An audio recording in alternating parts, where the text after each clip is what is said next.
सबसे पहले play store से हमें प्रेरणा ऐप को डाउनलोड करना होगा। और इसके लिए जैसे ही हम प्रेरणा ऐप लिखते हैं, हमारे सामने प्रेरणा ऐप का ऑप्शन आ जाएगा और इसे इंस्टॉल करने के बाद ओपन का बटन क्लिक करते ही हमारे सामने कुछ इस तरह का इंटरफेस आता है और यहाँ पे हमें प्राइवेसी पॉलिसी को एक्सेप्ट करना होगा। नेक्स्ट पेज हमारे पास कुछ इस तरह का आता है और यहाँ पे भी एक्सेप्ट करने के बाद हमारे सामने कुछ इस तरह का इंटरफेस ओपन होके आता है, जहाँ पर कि हमें allow Prerna to take pictures and record video, इसे हमें while using the app allow करना होगा। इसके अलावा हमें अपनी लोकेशन जो है उसको भी अलाउ करना होगा। ये बात ध्यान रखने की है कि हमारा जो लोकेशन है, जब पहली बार हम प्रेरणा ऐप को डाउनलोड कर रहे हैं तो वो हमारा विद्यालय होना चाहिए।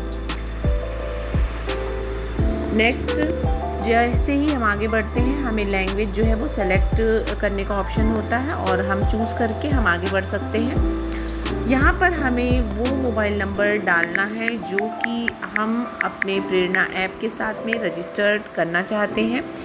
टैब के लिए यदि अलग से सिम लिया गया है तो वो नंबर यहाँ पे आएगा, अथवा वो मोबाइल नंबर डालना होगा जिस पर कि MDM की कॉल आती है। और वो नंबर डालने के बाद में जैसे ही हम आगे बढ़े के ऑप्शन को क्लिक करते हैं, हमारे मोबाइल पर एक OTP सेंड होती है और वही OTP जो होती है वो हमें यहाँ पर फिल करना होता है और फिल करने के बाद में हम आगे बढ़ सकते हैं। OTP डालते ही मोबाइल जो है वो रजिस्टर्ड हो जाता है और यही पिन हमें एक बार फिर से यहाँ पे फिल करना होता है और जैसे ही हम फिल करते हैं हम आगे बढ़ सकते हैं। यहाँ पर एक बटन आपके सामने आगे बढ़े का शो हो रहा है, जैसे ही इसे हम क्लिक करते हैं हम आगे बढ़ सकते हैं। यहाँ पर हमारे पास रजिस्टर जो हैं वो सारे यहाँ पे शो हो रहे होते हैं। करीबन 12 तरह के रजिस्टर यहाँ पर हैं और हमें यदि बच्चों की अटेंडेंस को लॉक करना है तो इसके लिए हमें रजिस्टर को क्लिक करना होगा। जैसे ही हम रजिस्टर को क्लिक करते हैं तो यहाँ पर हमें जो है वो दिखाई दे रहा है अटेंडेंस रजिस्टर, और हम जैसे ही अटेंडेंस रजिस्टर को क्लिक करते हैं यहाँ पर हमारे सामने टीचर अटेंडेंस, स्टूडेंट अटेंडेंस का ऑप्शन शो होने लगता है। यदि हेड के मोबाइल से हम प्रेरणा ऐप उसके अंदर स्टूडेंट अटेंडेंस को लॉक करने जाते हैं तो यहाँ पे एक तीसरा ऑप्शन टीचर वेरिफिकेशन का भी दिखाई दे रहा होता है। और क्योंकि हमें सिर्फ स्टूडेंट अटेंडेंस की ही आवश्यकता है तो हम यहाँ पे टीचर अटेंडेंस की बात न करते हुए स्टूडेंट अटेंडेंस पे जाएंगे और जैसे ही हम स्टूडेंट अटेंडेंस को क्लिक करते हैं हमारे विद्यालय के सभी बच्चों का यहाँ पर एनरोलमेंट जो है वो शो होने लगता है और यहाँ से हम किसी भी क्लास की अटेंडेंस जो है वो लॉक कर सकते हैं। यहाँ से हम अपनी निर्धारित क्लास जिसे भी हम चाहते हैं उसे हम सेलेक्ट करेंगे और उसे क्लिक कर देंगे। जैसे ही हम क्लिक करते हैं और आगे बढ़ते हैं हमारे सामने स्टूडेंट्स जो हैं वो शो होने लगते हैं और यहाँ पे सभी students by default present show हो रहे होते हैं और हमें जो भी बच्चा एब्सेंट है उस पर क्लिक करके उसे एब्सेंट करना होगा।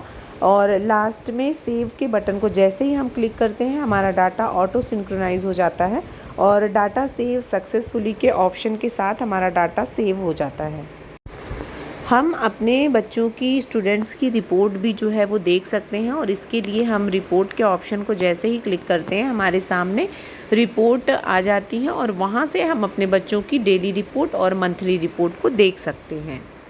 ध्यान देने की बात है कि अटेंडेंस हमेशा विद्यालय प्रारंभ होने के 1 घंटे के पश्चात तक ही स्टूडेंट अटेंडेंस लॉक होगी, उसके बाद नहीं होगी। ना तो विद्यालय प्रारंभ होने के पहले हम स्टूडेंट अटेंडेंस को लॉक कर सकते हैं और ना ही निर्धारित समय के बाद में स्टूडेंट अटेंडेंस को लॉक किया जा सकता है। आगे हम देखेंगे कि यदि हमें अपना MDM सर्वे फिल करना है तो वह किस प्रकार से होगा।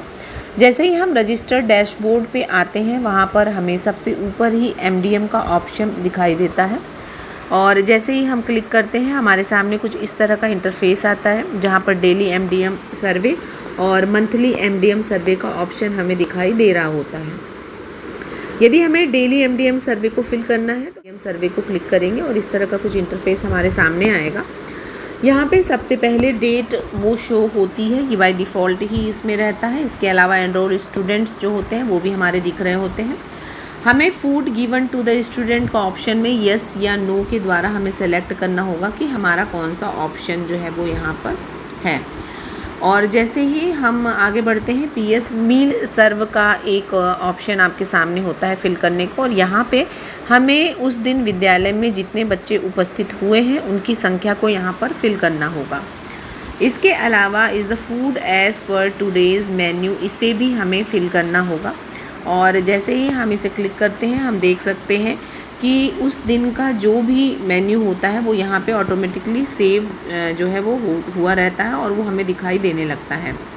इसके अलावा how many children washed their hands, यहाँ पे हमें वो संख्या भरनी है जो कि हमने ऊपर पीएस मील सर्व में जो है वो भरी थी।